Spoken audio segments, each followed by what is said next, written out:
Jesus. Simple lang po. Actually, simple lang ang katuruan ng Panginoon. Pinapahirap natin. Pinapahirap natin. Totoo lang. Pinapahirap ng ibang, sorry to say pinapahirap ng ibang mangangaral. We just have to stand by what God has given us and what God is saying. Kailangan nakikinig tayo. And to all the fathers, ayoko nang makakita pa ng sira. Kailangan tayong tumindig. Hindi sa sarili nating sikap, kundi sa biyaya, lakas, at dunong ng Panginoon. Maliban ang Panginoon ang magtayo ng bahay, ang mga nagtatayo nito ay walang kabuluhang napapagod. Maliban ang Panginoon ang magbantay sa lungsod, ang bantay ay napupuyat na walang kabuluhan. Lahat ng pagpagod natin at pagpapagal ay sayang kung wala ang Panginoon. Punta tayo sa verse 2. Tayong mga ama, gusto natin the best for our children. Tama? The best for our families. I want that. Recently, nag-uusap kami ni ate nyo, and I told her, Dear, gusto kong mag-travel kahit na lang dito sa Pilipinas muna and share what God has given us. Share whatever God is revealing to us. Gusto kong umikot. That's why we stayed in Dumaguete and Cebu. I met with for those who know Roel, pray for him. He is resigning as a pastor of his church. And he wants to minister to the mountains. You know why? He was never called to be a pastor. He is an evangelist. This is the thing the church should realize. Sometimes, kaya nahihirapan yung ibang pastor na magkaroon what do you call that? Support. It's not because their church is poor. He was not called to be a pastor. Some, Jesus made to be apostles. Some were made to be prophets. Some were made to be evangelists. And that's what Kuya Ruel is. Pastors and then teachers. If you are called to be like that, then function as one. Imagine niyo ito. Meron ba tayong martilyo dyan? Meron ba tayong pako? Kaya ba nitong ibaon ng pako? Pwede naman. Pwede naman, di ba? Uubra naman. But it will only function for a time. Once this wears off, wala na. Because this was not made to pound a nail. This was made to be a transducer. Kung gusto mong magpako, martilyo ang gamitin mo. Same with men. Kung dancer ka, sumayaw ka. Kung singer ka, sumayaw ka. Kung manunugtog ka, tumugtog ka. Because you were made to be like that.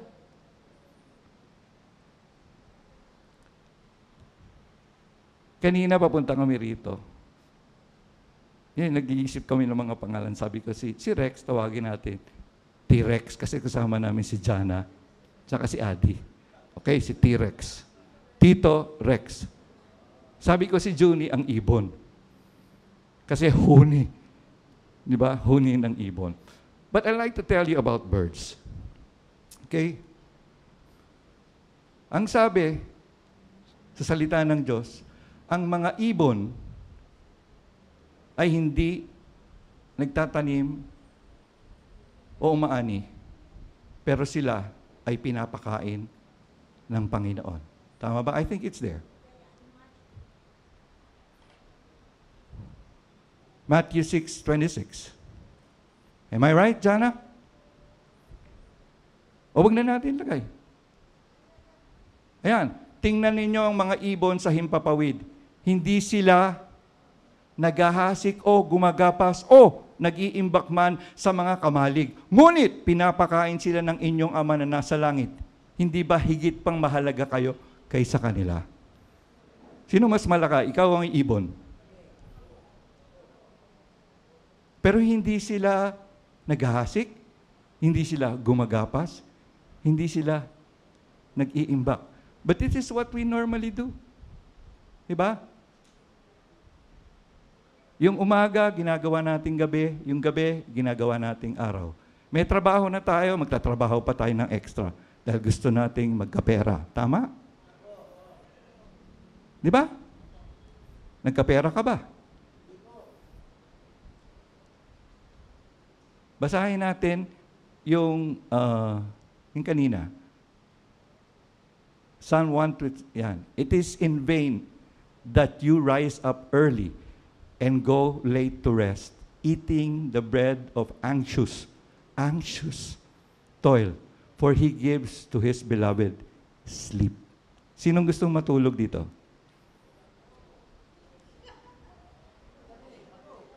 Ano kung makatalog kayo? Hindi ko kayo sisisihin. Ibig sabihin, mapayapa ang aking pagtuturo.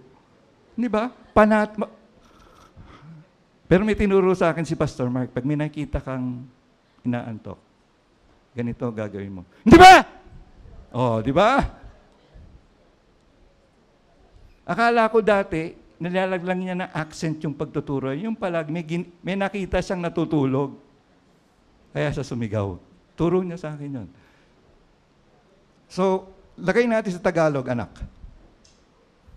Walang kabuluhan, alam mo ba yan? Oh, tama. Walang kabuluhan na kayo'y bumangon ng maaga. Okay? Explain ko mamaya. At malalim na ng gabi kung magpahinga na kumakain ng tinapay ng mga pagpapagal sapagkat binibigyan niya ng tulog ang kanyang minamahal. Okay. Kailan ibinigay ni God si Eva kay Adan? Kailan? Ha? Kailan? Ano nangyayari? May kinalaman ba si Adan dun sa asawa niya? Wala. Tulog siya. Di ba? God put Adam in a deep sleep and then voila! May Eve. We have to know God's word, mga kapatid. Pinatulog ni anak, magpahinga ka, ako bahala. Kailangan mo ng asawa, ako bahala. Kailangan mo ng pagkain, kailangan mo ng hardin, akong bahala. Hindi ito ibig sabihin na maging tamad tayo. Hindi po.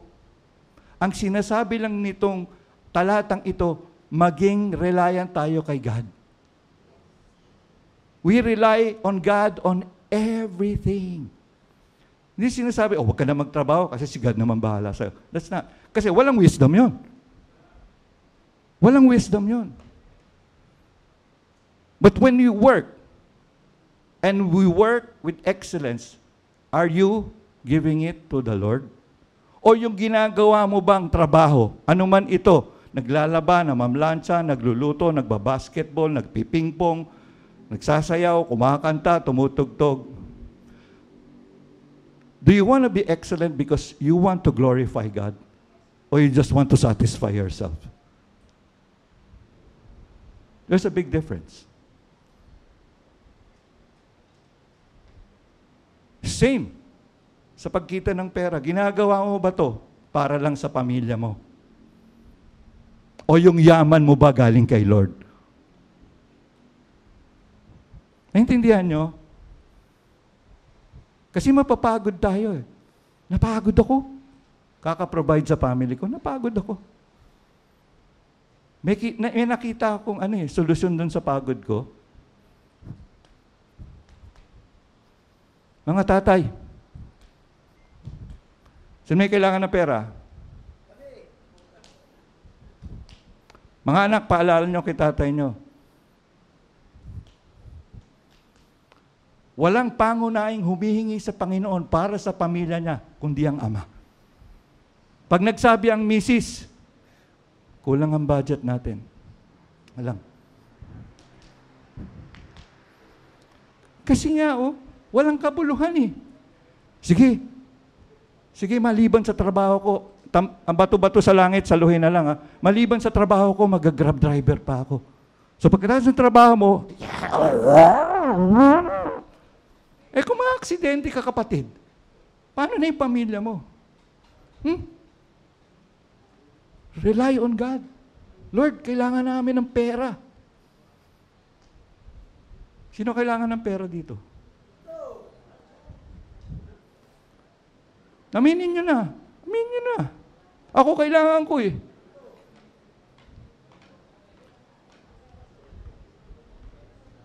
I need to break even, at least I need 25,000 more a month.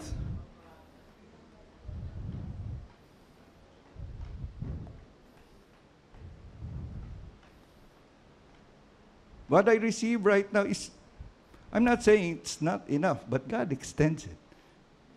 But I have to ask the Lord for more.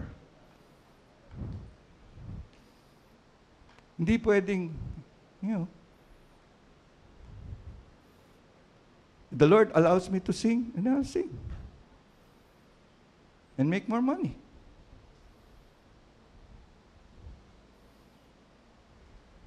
Because God allowed me to. Kung sara na niya, sara na, tapos na. God will provide some other ways.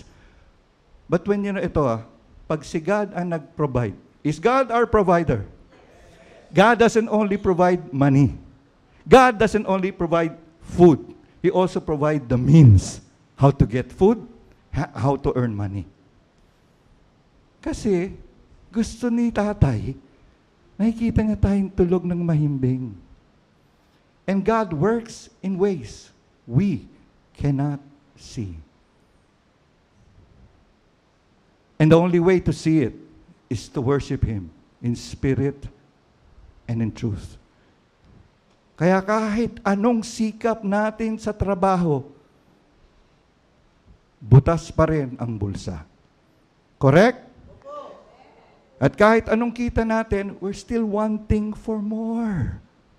Thinking that today we can secure our future. No! No! God is our future.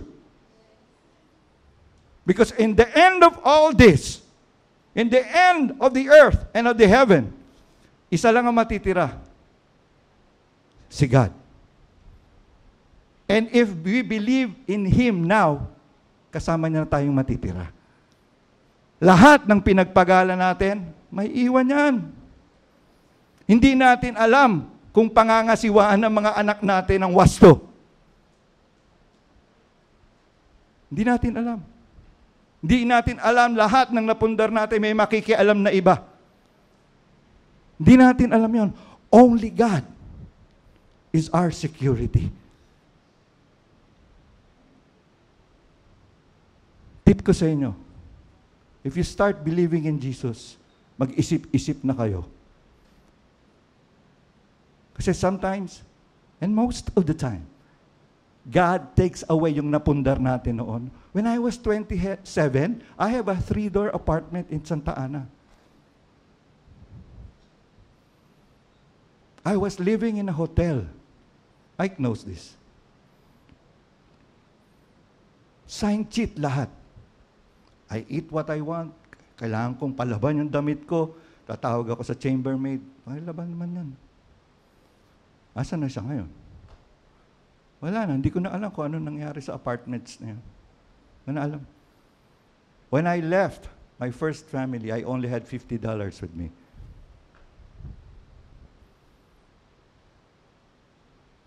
Yung hindi ho pagsunod sa Panginoon, dahan-dahan kasi tayong nauupos. Akala lang natin, panapanahon lang yan. Hindi. Pag kinakapos na tayo, it's about time to use this. Pero kung consistent na siya, hindi na. There's something wrong with how we live. Handaan nyo, we're depending on ourselves. Walang kabuluhan na kayo'y bumangon ng maaga at malalim na ang gabi kung magpahinga na kumakain ng tinapay ng pagpapagal sapagkat binigyan niya ng tulog ang kanyang mga minamahal. Alam mo ba na mahal ka ng Diyos? So sa oras ng pagtulog, gusto niya mahimbing ang tulog mo. Sino rito ang natutulog na umaandar pa rin ang utak? Misis ko yun. Kakain natin bukas. May utang pa tayo. Ha? Nasa Cebu kami, natulog ako sandali, nagising ako agad. Alam niyo bakit? Narinig ko yung hilik ko.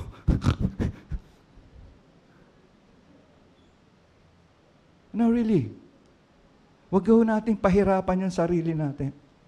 Hindi naman ho ang laban dito ay payamanan. When you're in the Lord, hindi payamanan. Maturity. At hindi ito labanan. Ay, mas mature ako sa'yo. Hindi. Pag sinabi mo yon, mayabang ka. If you're mature enough, then take care of your brothers and sisters in Christ. Kung hindi man tayo makatulog kasi iniisip natin, may kinakain kaya si Mark? May bago kaya siyang sapatos? Sana ako rin. Mapuyat man tayo, sana ipinapanalangin natin yung mga pangangailangan ng ating kapatid. Hindi dahil, alam mo, mas magandang trabaho yun. Alam niyo sino magsisweldo sa atin pag ganon? Wala niyo kung sino? Si Lord, yun ang trabaho natin eh. We have a purpose in God.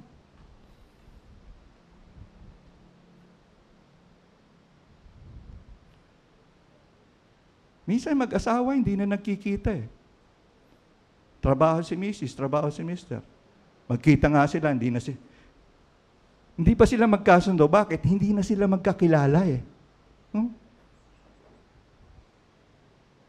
When you give up meeting together, as husbands and wives, mag-aaway kayo lagi.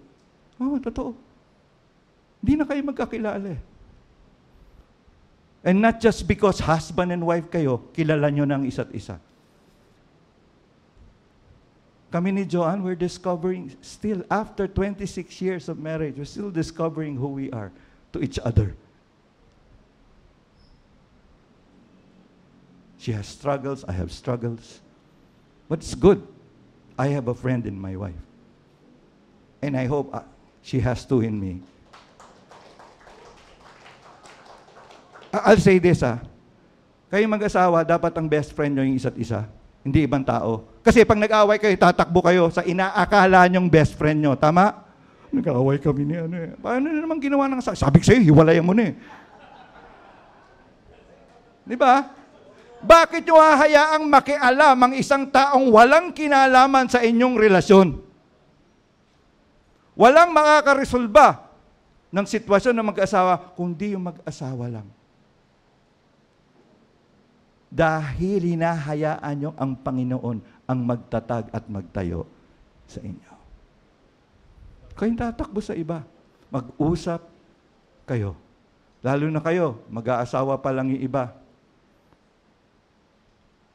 When you marry, siguraduhin nyo, and this is a suggestion, best friend niyo yung mapapangasawa nyo. It's a good foundation. Because when all romance is gone, friendship will stay. Nalala niyo sinasabi ko, when you grow older, naiiba yung priorities. Ako, I'm already 65. Sabi nga kay Senet, I'm not as agile when I was 30 years ago. I'm still strong. Pero I'm not as agile, di ba? Pero pwede pa. I do what I can do with my God-given strength. But dapat, ganito yan eh. Tatay, walang nakakakilala sa misis mo ng higit pa sa pagkakakilala mo. At misis, ganon ka rin. At ganon din kayong mga anak. Because one day, you're gonna marry. And don't marry a stranger. Huwag kayong kukuha ng tagalabas. Ibig kong sabihin, household of God. Kung ang girlfriend nyo ay unbeliever, hiwalayan nyo na. Ngayon pa lang, I'm helping you to get rid of all mistakes and heartaches.